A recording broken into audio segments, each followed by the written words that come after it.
814 قبل مسیح کے کارتھج کے عروج و زوال کے بعد اب پیش ہے 800 قبل مسیح کی ایسٹروسکی تہذیب کی تاریخ، جس نے روم کی بنیاد رکھنے میں اہم کردار ادا کیا۔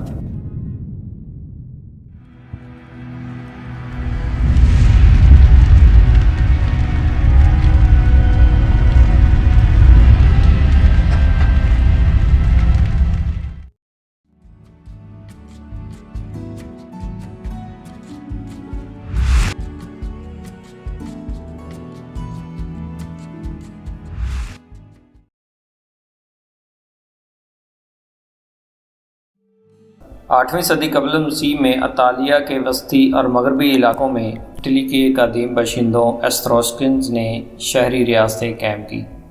ایتروسکن شہر آزاد ریاستیں تھیں جو ایک دوسرے سے صرف ایک مشترکہ مذہب، زبان اور عام طور پر ثقافت سے جڑی ہوئی تھیں۔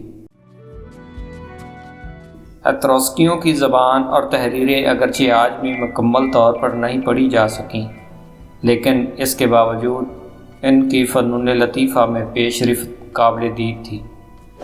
ان کے تعمیر کردہ مقبرے اور قدیم اشیاء کے خزانے بھی اس زمانے کی خوبصورت یادگاریں ہیں۔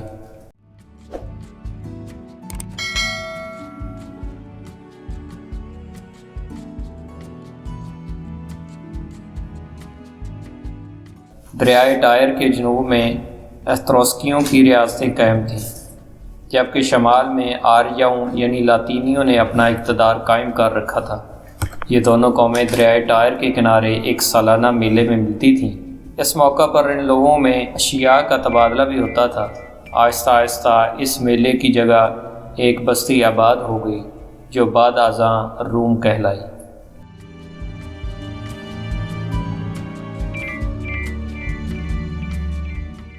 اس بستی میں پہلے لاطینی قوم برسر اقتدار آئی، پھر ایستروسکنز نے قبضہ کر لیا۔ لاطینی اور ایستروسکن کی کشمکش میں بالآخر لاطینی غالب آئے اور انہوں نے یہاں قدیم آریائی طرز پر چند سری حکومت قائم کر لی۔ ایستروسکنز کی ابتدا قدیم زمانے سے ہی بحث کا موضوع رہی ہے۔ مثال کے طور پر ہیروڈوٹس نے استدلال کیا کہ ایستروسکنز ایک ایسے لوگوں سے تعلق رکھتے تھے جنہوں نے 800 قبل مسیح سے پہلے اناطولیہ سے ایٹوریا پر حملہ کیا اور اس علاقے کے آہنی دور کے باشندوں پر حکومت کی۔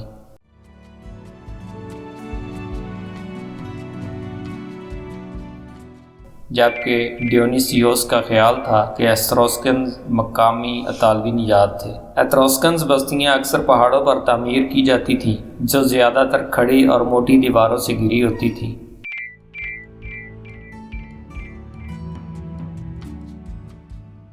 رومن افسانوں کے مطابق جب رومولوس اور ریمیس نے روم کی بنیاد رکھی تو انہوں نے ایتروسکنز کی رسم کے مطابق پالیٹائن ہل پر اس کی بنیاد رکھی۔ علماء کے درمیان ایک بہت زیادہ زیر بحث موضوع یہ ہے کہ روم کی بانی آبادی کون تھی۔ ایتروسکیوں اور سسلی کے یونانیوں میں جنگیں بھی لڑی گئیں جن میں ایتروسکنز کو شکست ہوئی اور ان کا بحری بیڑا بھی تباہ ہو گیا۔ دوسری طرف شمالی اٹلی پر فرانس کے وحشی قبائل نے جو گال کہلاتے تھے حملے شروع کر دیے۔ 390 قبل مسیح میں گال قبائل نے اپنے سردار برہنوس کی قیادت میں روم پر حملہ کر کے اس کو تاراج کیا۔ صرف ایک قلعہ ان کی دست برد سے محفوظ رہ سکا۔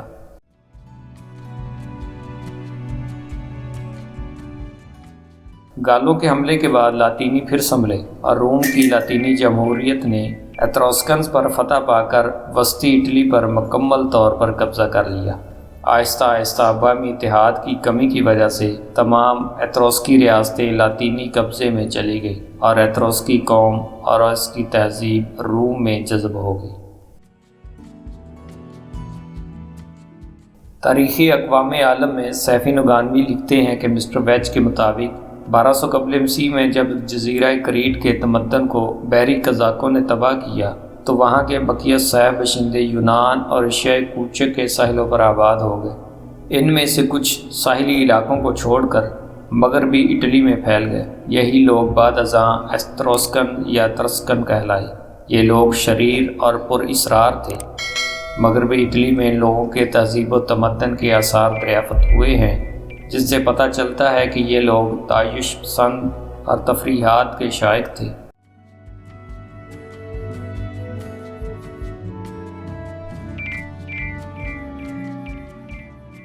چھٹی صدی قبل مسیح کے آغاز میں ایتروسکنز نے روم کو فتح کر کے وہاں اپنی حکومت قائم کی تھی، لیکن 509 قبل مسیح میں رومنوں نے ان کے آخری بادشاہ کو روم سے بھگا کر وہاں جمہوریت قائم کر لی۔ اگرچہ رومنوں نے ایتروسکنز کو غاصب اور ظالم قرار دیا ہے، مگر انہوں نے روم کے لیے بڑے بڑے کام کیے۔ شہر کی حفاظت کے لیے دیوار بنوائی، سیوریج کے لیے نالی سسٹم جاری کیا اور ایک خوبصورت مندر تعمیر کیا۔ رومی افواج کی از سر نو ترتیب کی اور بہت سی قانونی اصلاحات نافذ کی۔ اگر دیکھا جائے تو یہ ایتروسکنز روم کے بانی قرار پاتے ہیں۔ روم شہر کی ثقافت میں ایتروسکنز بادشاہوں کے بہت سے درج نام ملتے ہیں۔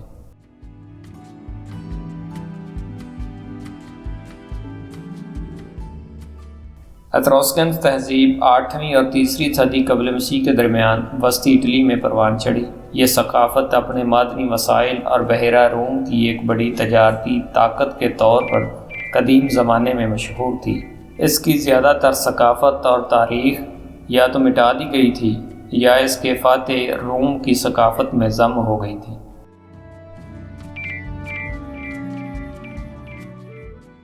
اس کے باوجود زندہ بچ جانے والے ایتروسکنز کے مقبرے، ان کے زمینی نشانات اور ان کی دیواروں کی پینٹنگز بہت کچھ بتا رہی ہیں۔ ان ایتروسکنز کی خوشحالی زرخیز زمینوں اور بہتر زرعی آلات پر مبنی تھی۔ بھرپور مقامی معدنی وسائل، خاص طور پر لوہا، سونے اور چاندی جیسی قیمتی دھاتیں، دھاتی اوزاروں، مٹی کے برتنوں اور سامان کی تیاری میں نمایاں تھی۔ ان کا ایک مربوط تجارتی نیٹ ورک تھا جس نے ایتروسکن شہروں کو دوسرے فنیشین شہروں، یونانیوں، اٹلی کے شمالی حصوں، الپس کے اسکپار کے قبائل اور دیگر سمندری تجارتی ممالک جیسے کہ اور عام طور پر مشرق وسطیٰ سے جوڑا ہوا تھا۔ غلام، خام مال اور تیار شدہ سامان، خاص طور پر یونانی مٹی کے برتن درآمد کیے جاتے تھے۔ ایتروسکنز لوہا، اپنے مقامی مٹی کے برتن اور کھانے کی چیزیں، خاص طور پر شراب، زیتون کا تیل، اناج اور پائن گری دار میوے برآمد کرتے تھے۔ اگرچہ ایتروسکنز مقبروں میں کئی رتھ دریافت ہوئے ہیں، لیکن امکان یہ ہے کہ یہ صرف رسمی استعمال کے لیے تھے۔ 5ویں صدی قبل مسیح سے سکے کی ٹکسال سے پتہ چلتا ہے کہ کرائے کے فوجیوں کو جنگ میں استعمال کیا جاتا تھا، جیسا کہ وہ بہت سی معاصر ثقافتوں میں استعمال کیے جاتے تھے۔ اسی صدی میں بہت سے قصبوں نے برجوں اور دروازوں کے ساتھ وسیع قلعہ بندی کی دیواریں تعمیر کی۔ ایتروسکنز کا مذہب مشرکانہ تھا۔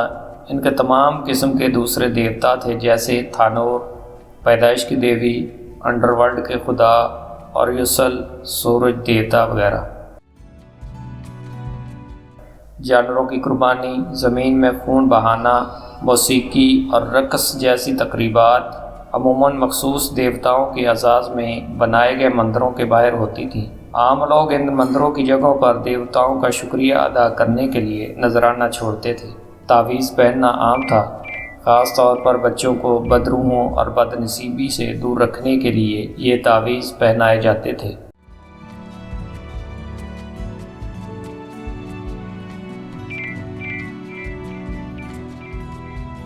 ایتروسکنز کے مقبروں میں قیمتی اور روزمرہ استعمال کی چیزوں کی موجودگی بعد از ممات کی زندگی پر یقین کا اشارہ کرتی ہے، جسے وہ قدیم مصریوں کی طرح اس دنیا میں انسان کی زندگی کا تسلسل سمجھتے تھے۔ 6 صدی قبل مسیح کے اوائل کے پرائیویٹ گھروں میں ایک سے زیادہ باہم بات چیت کرنے والے کمرے ہوتے تھے۔ بعض اوقات ایک ہال اور ایک نجی سین ہوتا تھا۔ یہ سب ایک ہی منزل پر ہوتے تھے۔ چھتوں کو لیبل کیا گیا تھا اور کالموں سے سہارا دیا گیا تھا۔ ان کے پاس ایک ایٹریم ہوتا تھا، ایک داخلی ہال جو درمیان میں آسمان کی طرف کھلا ہوتا تھا، اور درمیان میں فرش پر ایک تھلہ بیسن تھا جو بارش کا پانی جمع کرتا تھا۔ بالمقابل ایک بڑا کمرہ ہوتا تھا جس میں ایک چولہا اور حوض تھا، اور ساتھ والے کمرے تھے جن میں نوکروں کی رہائش بھی شامل ہوتی تھی۔ ایتروسکنز آرٹ بلا شبہ ایتروسکنز کی سب سے بڑی فنکارانہ میراث ہے۔ ان کے مقبرے کی دیواروں کی شاندار پینٹنگز، جو ان کی کھوئی ہوئی دنیا کی ایک منفرد اور تکنیکی رنگ کی جھلک پیش کرتی ہے، صرف مقبروں کو پیٹ کیا گیا تھا، جس سے ظاہر ہوتا ہے کہ صرف اشرافیہ ہی اس طرح کے عیش و آرام کی متحمل ہو سکتی ہے۔ مثال کے طور پر ضیافتوں اور شراب نوشی کی پارٹیوں میں شادی شدہ خواتین کی موجودگی یہ ظاہر کرتی ہے کہ وہ اپنے شوہروں کے ساتھ زیادہ مساوی سماجی حیثیت سے لطف اندوز ہوتی تھیں، جو اس دور کی دوسری قدیم ثقافتوں میں دیکھنے کو ملتی ہیں۔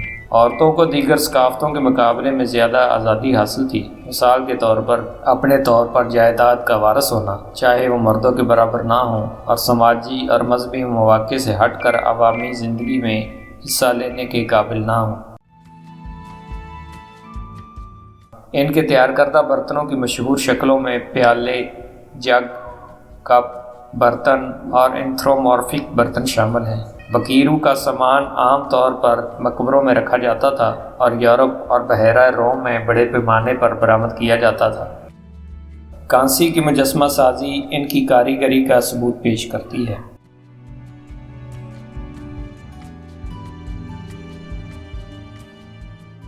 ایتروسکن معاشرے میں غیر ملکی اور غلاموں سے لے کر خواتین اور مرد شہریوں تک سماجی حیثیت کی مختلف سطحیں تھیں۔ ایسا لگتا ہے کہ بعض قبائلی گروہوں کے مردوں نے سیاست، مذہب اور انصاف کے شعبوں میں کلیدی کرداروں پر غلبہ حاصل کیا ہوا تھا، اور کسی قبیلے کی رکنیت اس سے بھی زیادہ اہم تھی کہ وہ کس شہر سے آیا تھا۔